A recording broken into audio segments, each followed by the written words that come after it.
Top quality और consistent performance के लिए सिर्फ सिल्वर पंप। टॉप क्वालिटी और कंसिस्टेंट परफॉर्मेंस के लिए सिर्फ सिल्वर पंप, नाम याद रखना। नाफेडद्वारे खरेदी करण्यात आलेल्या सोयाबीनची मुदत आज संपणार आहे। मात्र वाहनाच्या रांगा ज्या आहेत ते नाफेड केंद्रावर कायम आहेत। मी आता नांदेड जिल्ह्यातील अर्धापूर येथील नाफेड केंद्रावर आहे। खरं तर नांदेड, अर्धापूर आणि मुदखेड या तीन तालुक्यासाठी हे एकच नाफेड केंद्र आहे। गेल्या काही दिवसापासून शेतकरी या ठिकाणी मुक्कामी आहेत आणि आज जे आहे ते या संपूर्ण खरेदीची मुदत संपणार। आपल्यासोबत शेतकरी आहेत। काका, काय नाव आहेत, कुठून आलेत, किती दिवस झाले? माझं नाव अण्णाराव नारायणराव धोत्रे, मी नाळेश्वर। आम्ही 1 तारखेला इथं आलो। 1 तारखेपासून आज संध्याकाळी रोज, आज 6 तारीख आहे, 6 तारीख संध्याकाळी रोज इथं झोपा येणं, झोपणं। पुन्हा माझा एक मुलगा शिक्षक, त्याला ट्रॅक्टर आम्हाला कोणाला चालवता येईल, त्याला ट्रॅक्टर घेऊन इथं यावं लागते। ड्रायव्हर परवडतंय काय? 6 दिवस ड्रायव्हरला आणायला, त्याला मजूर द्यायला, भाड्याचं ट्रॅक्टर परवडतंय काय? भाड्याचं वाहन परवडतंय काय? 6 दिवस कोण भाडं देतं तुम्हाला वाहन ठेवेल? एवढी समस्या, म्हणजे एवढी शोकांतिका मला तर ही जिंदगीत पहिली बार आम्हाला वाटते। आणि नाफेड नाफेड नाफेड बाहेर मार्केटमध्ये न्याय गेला तर भाव मिळते आम्हाला 4,000, 4,000तून त्याची कट्टी ते हमाली भाडं जाऊन पडते 3800-3500 भाव पडते, सगळा किराया जाऊन। मग कुठं जावं, कुठं शेतकऱ्यांना, हे प्रश्न फार मोठा आहे। आणि हे कोणी सरकार नुसतं म्हणतो आपण सरकार सगळं चांगलं बी आहे, आणि एकूण चांगलंही म्हणतो, एकूण वंगळे म्हणतो, आपण त्याला परत पुन्हा मतदान देऊन निवडून मी आणतो। ही फार शोकांतिका फार मोठी आहे शेतकरी। काय शेतकरी म्हणून काय मागणी आहे? शेतकरी मागणी म्हणून काय, शेतकऱ्याला द्यायचं खाणं, हे वाहनाचे खर्च, याला काय भाव परवडते मला सांगा तुम्ही? आता इथं 800-900 रुपये भाव जादा देतात हे मार्केटपेक्षा, पण ते काय अंगी लागतो का काही? तारीख आणि आता 25% लोकांचं माफ झालं, हजारो किती लोकांचं माफ राहिलेलं आहे, त्याच्या घरात सोयाबीन आहे। आता सरकारमध्ये उद्या आखरी दिवस आहे, आता बाकीच्यांना काय करायचं? आजचा आखरी दिवस म्हणतो, आता आखरी दिवस म्हणलं तरी समजा बाहेरच्या बाकीच्या लोकांना काय करायचं, कुठे जायचं? आपण बघतोय शेतकऱ्याचा संताप आपल्याला ऐकायला मिळतो या ठिकाणी। काय नाव आहेत, कुठून आलात, आजची शेवटची दिवस आहे, काय वाटतं आज दिवसभरात तुमचा काटा होईल? 1 मिनिट मला बोलतो होईल ना। माझं नाव रामदास पवार आहे, मी आमदिरावरून आलो आहे। मला मेसेज 1 तारखेला मेसेज आलेला आहे, 2 तारखेला मी आलो आहे। आतापर्यंत माझी गाडी खाली झाली नाही। रोजचं 2,000 भाडं आहे माझ्या गाडीला, आणि रेंगेचं 2,000 भाडं आहे। आतापर्यंत काही गॅरंटी वाटत नाही की माझा माल खाली होऊन, माझं 25 क्विंटल सोयाबीन आहे।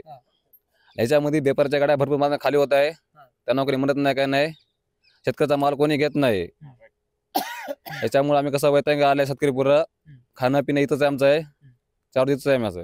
आमची मन एकच आहे, साहेबांना एकच आहे की लवकर पूर्ण शेतकऱ्याचा माल खाली करून घेण्यात द्यावी, बस एवढीच विनंती आहे शेतकऱ्यांना। सीसी कॅमेरे नको इथं, संडासची आपण बघतोय। मग काय नाव आहे, कुठून आले, आज शेवटचा दिवस आहे, काय वाटतं संध्याकाळपर्यंत तुमच्या सोयाबीनचा काटा होईल का? मी शंकरतीर्थ येथील महादेव बळीराम पसलिंग शेतकरी आहे। इथं आम्ही 2 तारखेला आलो, रात्रीपासून आज 6 तारखेपर्यंत इथंच आहोत आम्ही। रोजचं 2,000 रुपये भाडं व ड्रायव्हरचा खर्चा, आमचा खर्चा, असा टोटल आमचा 2-3 हजार रुपये रोजचा खर्च आहे। आणि आमचं सोयाबीनच आहे 25-30 क्विंटल। 25-30 क्विंटल सोयाबीन मधले पैसे, अर्धे निम्मे पैसे तर इथंच चाललेत आमचे। आणि जर असंच जर राहिलं, जर टायमिंग संपून गेली, तर आम्हाला हे सोयाबीन, म्हणजे आम्हाला सोयाबीनला धरून लढायची वेळ आहे।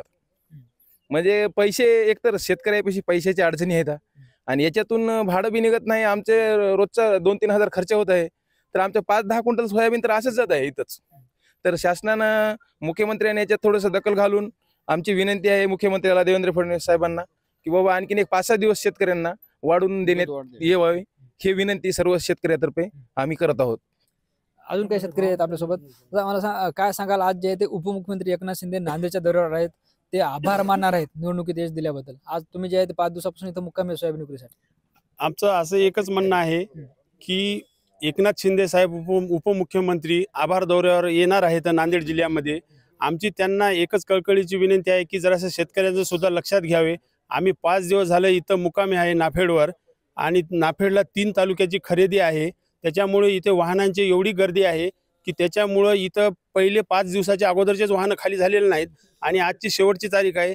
आमची एकनाथ शिंदे साहेबांना आणि देवेंद्र फडणवीस साहेबांना एवढीच एक विनंती आहे की त्यांनी होईल तेवढी मुदतवाढ देऊन, ज्यांना मेसेज दिलेले आहेत नाफेडने ऑनलाईन करून, त्यांचे पूर्ण माल खरेदी करून घेण्यात यावे, एवढीच विनंती आमची आहे।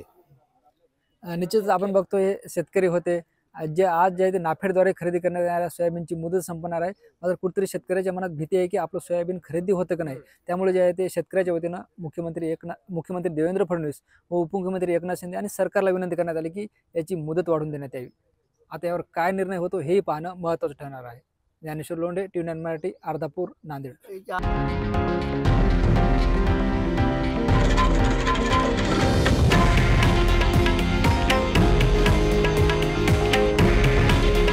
हे आहे देशातील नंबर 1 न्यूज नेटवर्क आणि आपण पाहत आहात TV9 मराठी.